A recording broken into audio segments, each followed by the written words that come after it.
Hello, everybody. It's George from Ireland. Welcome back to my channel once again. And this is why this video I'm saying Requiescat in Pace Silvio Berlusconi, Il Cavaliere, the Knight, as he was known. So he bestrode Italian politics for nigh on 30 years, the dominant force, thrice prime minister. At one stage, he held the prime ministership for 5 continuous years. Nearly a record in post-war Italian politics, because Italian politics was notorious for its volatility. So he was born in Milan in 1936 to a petit bourgeois family. His father was a bank clerk and never rose terribly high. He was the eldest of 3 children, and his sister and brother were much younger than him, I think because his dad was away with the war for several years. So that was maybe the dominating experience of his childhood. Obviously, Italy was officially a fascist country till Berlusconi was 7. And then Milan was really almost the cockpit of a civil war, with anti-fascist partisans fighting fanatical fascists who are still on Mussolini's side, and the German and other armies intervening. Okay, so Italy was a bit of a wreck when he was growing up, but he was known for his affability and his ebullience. Berlusconi, he didn't let that down. Admittedly, he was growing up in the second largest city in Italy, a city that was bifurcated. Well, it was quite polarized because there were communists and there were fascists. It was really more or less the birthplace of fascism just after the First World War. And when he was around, the many people who'd been in that, as well as there had been some fervent anti-fascists, and anarchism was not unknown. Dario Fo, take a bow. Anyway, he was a bright boy. He went to the University of Milan, where he read law. Though he graduated, he never actually qualified in the legal profession. And he was gifted with an exceptionally dulcet timbre. And so he was a professional singer on cruise ships. He didn't particularly pursue music as a career, though, a singing waiter just to make a bit more money.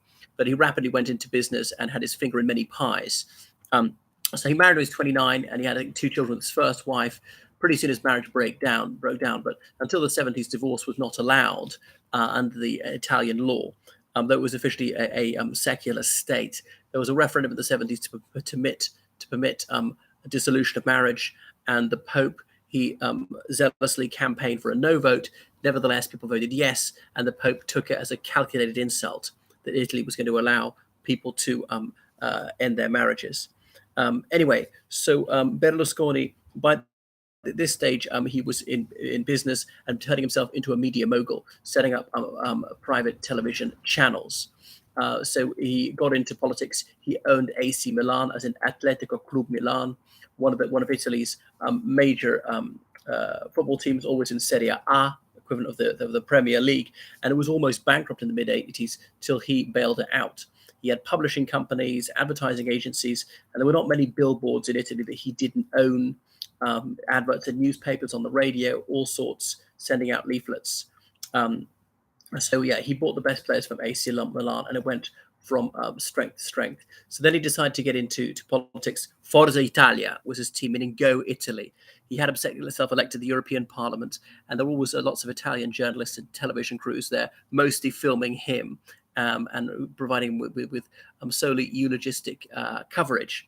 And so Forza Italia was the chant for the football team. And this is around just after the 1990 Italy World Cup. Admittedly, the newly reunited Germany won that one, but Italy had still performed very creditably then. And in 1994, I think they lost the final. So, okay, although they didn't carry off Il Coppo del Mundo, they nevertheless did very well. So he had 3 children with his mistress, and he married her subsequently after the 3 were born. That marriage later broke down, and he married somebody else. And he had 1 more child. He had 6 children in total, methinks. Anyway, so Italian politics is notoriously fissile, and he really benefited from the implosion of Democrazia Cristiana, Christian democracy, the main centre-right party, which had prevailed in Italy really since the end of the Second World War, to some extent CIA-backed, and enmeshed with the mafia, the only force that could keep the communists out. And all sorts of scandals came out about that in the late 90s, which led to its dissolution. So, and then Italian politics being very fissile, you need a coalition of several parties. He was in government a lot. I think 1994 was his first time as prime minister. Again, was it the late 90s? Again, 2001, but 2006 his last stint. But he'd reconfigured his party. It was called like People of Liberty, or the House of Liberties, and kept it going. So interstate in Sardinia, he became notorious for his bunga bunga parties, which are more or less like sex parties, gangbangs with much younger women. It was quite contentious when a 17-year-old Tunisian was there, and she, I think she was above the age of consent, but some people thought that was rather wretched, didn't quite pass the flinch test for them, that she was there. She allegedly was picked up by the police for being an illegal immigrant, and he made a phone call saying no, release her, because she's the niece of a very prominent Tunisian politician, and there was a complete failure to distinguish between public and private. So he liked to dress up as a pirate.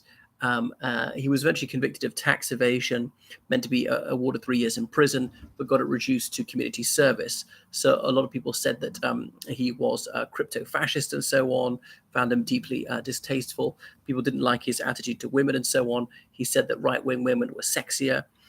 What else did he say? He briefly formed an alliance with Alessandro Mussolini's sort of neo-fascist party. What was the other one? Movimento Sociale Italiano, which is really a neo-fascist party. But he was certainly an ardent Europhile, which is meant to be an anti-fascist thing. I mean, to say he was a fascist, I think, was an insult, and it's just childishly hyperbolic, because he was not reopen concentration camps. He didn't forbid other political parties. I'm not sure he even cheated elections. There was no mass brutality by him.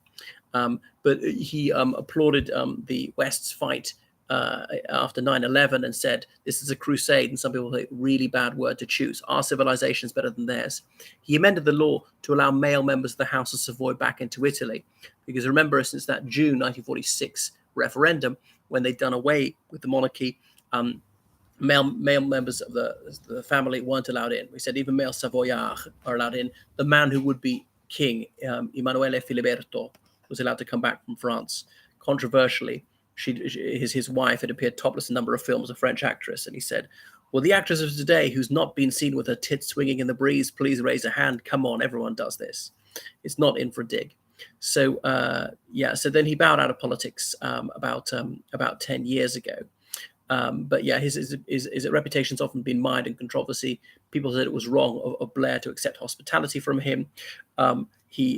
Italy was obviously a NATO member. He never considered leaving that, the European Union. He also stretched out the hand of friendship and forbearance towards Russia, tried to build a more cordial relationship with the Putin regime, alas and alack unsuccessful. He also apologized to the Libyans for some Italian actions during the colonial period, and he paid compensation to them. But perhaps he still viewed Libya as la quarta sponda. And really, this was due to some nefarious deals between his business conglomerates and the Gaddafi family. There was some very fat contracts involved in this. So anything about Berlusconi, my God, Berlusconi. So he's died at the age of 86 of, I think, is it lung failure? So that's his reputation is one which is highly contentious and is likely to remain so for some very considerable time. So they don't make them like him anymore. He was always upbeat. I never once saw him irked or dispirited, and that's what made him very alluring as a character, quite apart from perhaps the more unsavory aspects of some of his policies, some of his unpalatable utterances, like when he applauded Obama's election, saying, "Il è giovane, bello e abbronzato." He's young, handsome, and suntanned, which many people thought was racialist. So make sure you subscribe to the channel on Patreon. Make sure you donate on PayPal, georgecallahan79@gmail.com. So please tell all your friends and neighbors. And remember, I do all sorts of subjects, tutor all sorts of subjects online, and help people with theses, dissertations, essays, elocution, interview practice, and so forth. And I'm a tour guide in London. Toodaloo.